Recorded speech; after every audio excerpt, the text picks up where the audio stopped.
আসসালামু আলাইকুম ওয়া রাহমাতুল্লাহি ওয়া বারাকাতুহু। সম্মানিত দর্শক ভাই ও বোনেরা, কাছে এবং দূরে থেকে যারা আমার এই অনুষ্ঠান দেখতেছেন, সকলকে জানাই আন্তরিক মোবারকবাদ। আমি মুফতি মোহাম্মদ জহিরুল ইসলাম আপনাদের সামনে নিয়ে এসেছি আজকে স্বপ্নে যদি আমরা নিজেদের শরীর দেখতে পাই এবং সেই শরীর অনুযায়ী আমাদের এই স্বপ্নের ব্যাখ্যা কি হবে, আসুন আমরা জেনে নিই। স্বপ্নের ব্যাখ্যার সবচেয়ে বড় ইমাম আল্লামা মুহাম্মদ ইবনে সিরিন রহমাতুল্লাহি আলাই বলেন, স্বপ্নে শরীর মোটা এবং সুঠাম দেখার অর্থ হচ্ছে দিন ও ইমানের শক্তি। সুবহানাল্লাহ।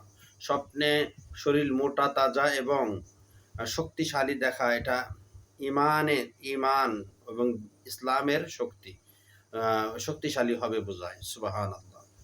শরীর সাপের মতো, শরীরের মতো দেখলে, শরীরের মধ্যে সাপের শরীরের মতো এরকম যে ডোরা কাটা এরকম দেখতে পেলে তাহলে স্বপ্ন দশটা যে শত্রুতা গোপন করে আসছে, স্বপ্ন দশটা যে শত্রুতা গোপন করে আসছে তা প্রকাশ পাবে।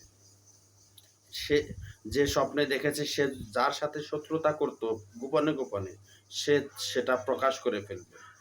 দুম্বার লেজের নিচের যে চর্বি খণ্ডের মতো বড় বড় স্তূপ থাকে, এইরকম চর্বি খণ্ডের মতো দেখলে তার ভাগ্যবান পুত্র হবে। সুবহানাল্লাহ। যে জীবিত থাকবে তার মৃত্যুর পরেও এবং এমন সন্তান জন্মগ্রহণ করবে এই চর্বি দেখতে পেলে, যে সেই পুত্রটি তার মৃত্যুর পরেও জীবিত থাকবে। শরীর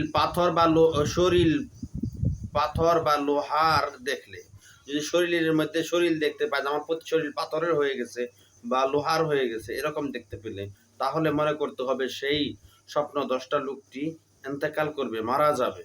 ইন্না লিল্লাহ। ক্ষতিকর কোনো কিছু ছাড়া কেউ তার শরীর মানানসই মোটা তাজা দেখা, ক্ষতিকর কোনো কিছু ছাড়া মানানসই মোটা তাজা দেখলো, স্বাভাবিক মোটা তাজা দেখলো, এরকম দেখতে পাওয়া এবং শরীরে ক্ষতিকর কোনো কিছু নেই, তাহলে